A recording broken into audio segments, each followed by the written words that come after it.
Welcome to Innovations and Breakthroughs with your host, Rich Goldstein, talking about the evolutionary, the revolutionary, the inspiration, and the perspiration, and those aha moments that change everything. And now, here's your host, Rich Goldstein.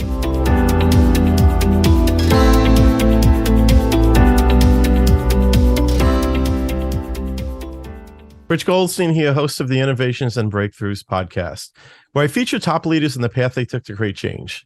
Past guests include Joe Polish, Roland Frazier, and Kevin King. This episode is brought to you by my company, Goldstein Patent Law, where we help you to protect your ideas and products.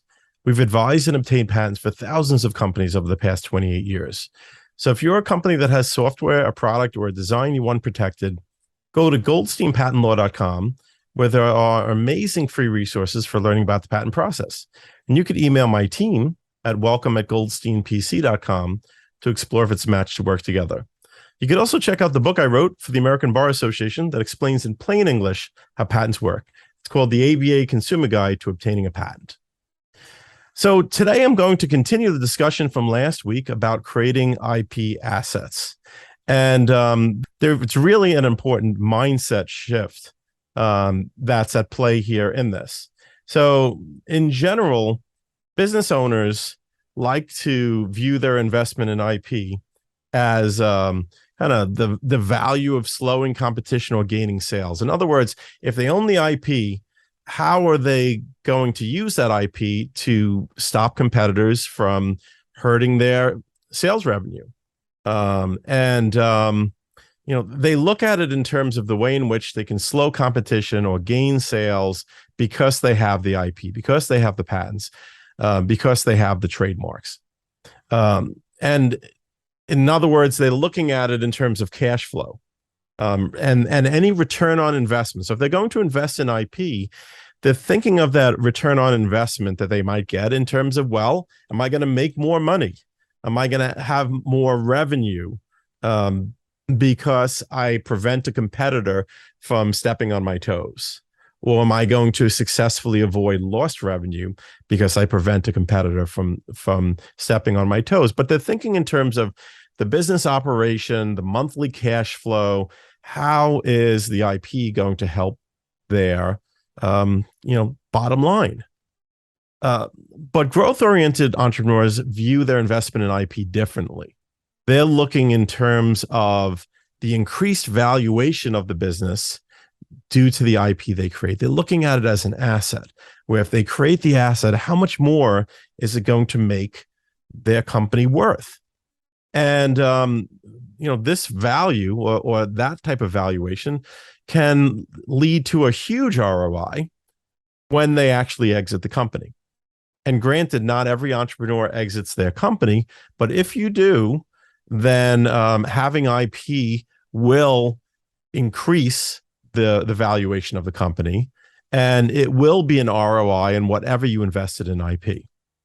And so this is an important thing, because the way to look at IP is in conjunction with a profitable business, right? So IP is most valuable when the business has value itself based upon its earnings. Right. So, people sometimes think about the value of a patent, but they think about it in terms of the patent by itself. Like, well, if I have this patent, is someone going to want to come along and buy this from me for X dollars? And if it's just a patent without a business, then it's highly speculative, right? People looking at it might say, well, that's a really cool idea. We might be able to create a profitable business around that and then be able to keep competitors away. But it's still quite speculative. And it's not speculative, though, when you do have a business built around that. When you've taken that idea, you've turned it into a profit. You've turned it into a product that has earnings, that has profit. So when the business has a value itself based upon the earnings, then the IP is going to multiply that value. So that's when IP is most valuable, is when it is part of a business that has its own value based upon earnings. So now let's think in general about the company valuation at exit, or any company valuation at exit. So when someone is looking to buy your company, Generally, the way that it's valued is based upon EBITDA, which is another way of saying the yearly profit. And then you take that EBITDA or that yearly profit and you multiply it by some multiple. So in any exit situation, there is some type of multiple at play that is being placed against the profit. So it's valuation times a multiple. And whatever that multiple is, it's going to be based on an assessment by the acquirer, by the person potentially acquiring your business, on the apparent longevity of the business and its potential, right? So it's like, well, if we're going to pay you 3 times what your profit is in a year, that means we're betting on the fact that we can continue on with the party, that the party is going to keep going with this company for at least 3 more years. And that would justify them paying you 3 times your profit, right?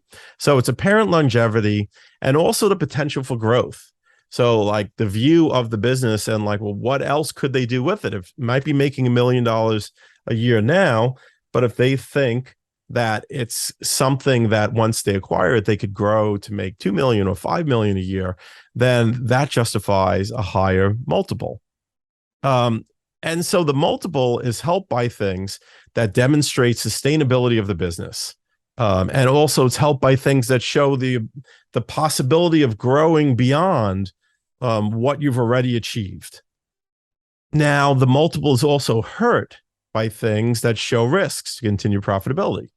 So it's like things that provide additional confidence will increase the multiple. Things that tend to decrease confidence will reduce the multiple. And in general, it's subjective and it's negotiable. And in general, it reflects the buyer's appetite for buying the business. If they like what they see, then they'll pay a higher multiple on the business. They'll pay a higher multiple on what your current profit is. But now I'm going to give you an example of how IP plays a role in this.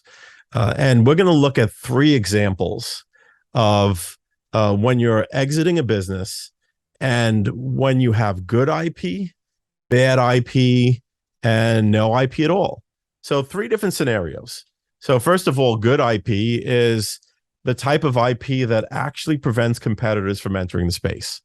So it's patents that prevent them from making similar products. It's trademarks for branding that the consumers are looking for. Consumers are looking for that particular brand name. And because of your protection on that, because of your trademarks, competitors can't use a confusingly similar name. And therefore, it prevents competitors from really entering your business and competing with you. So that's what we call good IP. Bad IP is, well, you do have patents, you do have trademarks, but maybe they're maybe the patents are too specific, for example, where it's a patent, but it's on some specific details that your competitors don't care if they copy or not. They could do it 9 other ways that wouldn't infringe the patent. So we'll call that bad IP or poor IP, but that's going to be example 2. And then the third example is without IP at all. And so that's where you're just going to base the valuation of the business on what you've achieved in terms of profitability, because there is no IP to increase the value. So those are the 3 examples we're going to talk about. And we're going to base this example on you hypothetically selling a company that has $2 million in EBITDA or $2 million in profit per year. And we're going to do this with a hypothetical IP investment. So hypothetically, you would be looking at spending $60,000 on your IP. And we're going to see how that plays out. Okay, so first of all, without IP. So if you don't have IP, then clearly it's going to be based on the EBITDA alone. It's going to be based on the $2 million in profitability you have. And so hypothetically, you have buyers that are willing to pay you a 3-time multiple on that $2 million in EBITDA. So 3 times 2 million gives you a $6 million valuation that's based on the EBITDA alone, right? There's no IP to base it on. Now, imagine if we had good IP. So imagine that we have the type of IP that prevents competition. Now the multiple gets stretched. Instead of being willing to pay you 3 times your profit, your yearly profit, it's stretched to 6 times your yearly profit because you have good IP that shows that there's more longevity, there's less risk, and there's more opportunities for growth because it effectively prevents competition.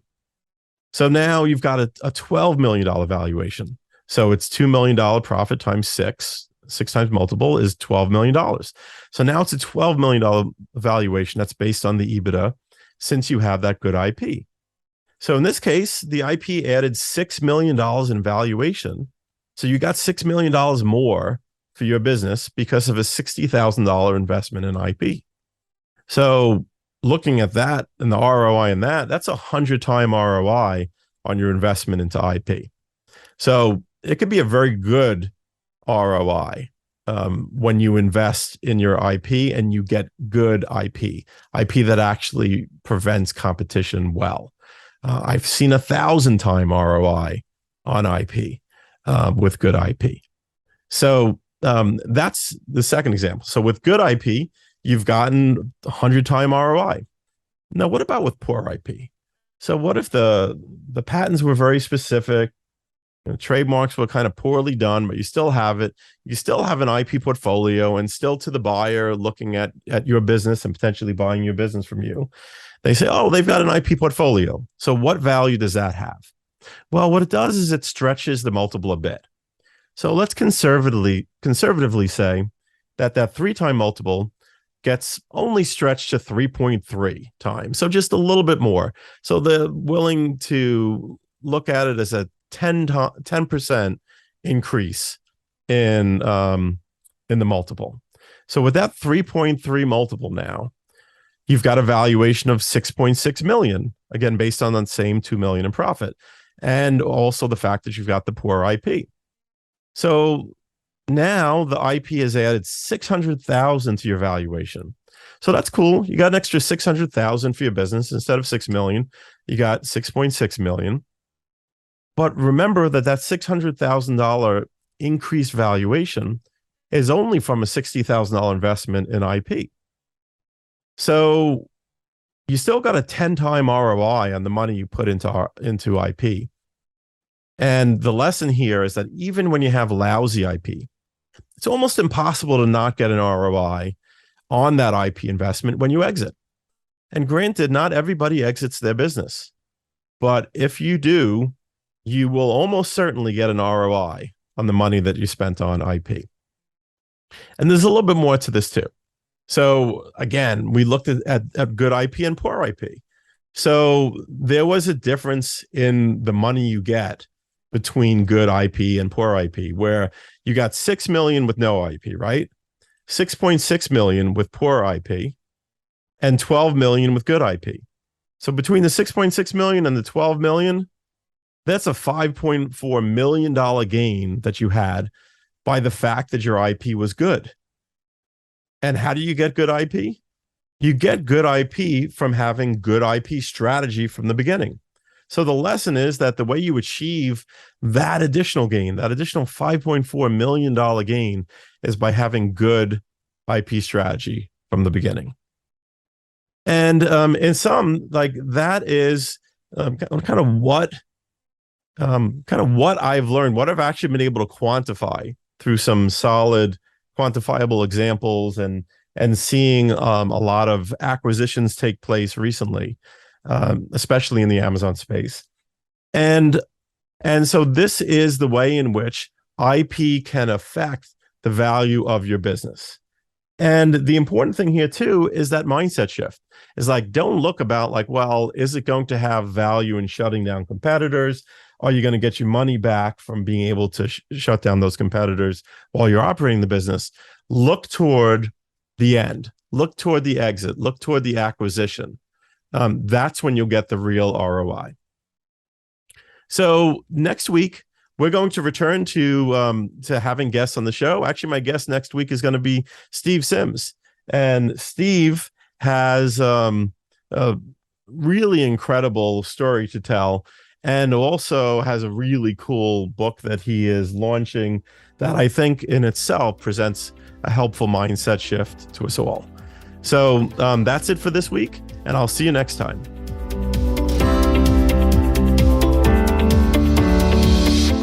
Thanks for listening to Innovations and Breakthroughs with your host, Rich Goldstein. Be sure to click subscribe, check us out on the web at innovationsandbreakthroughs.com, and we'll see you next time.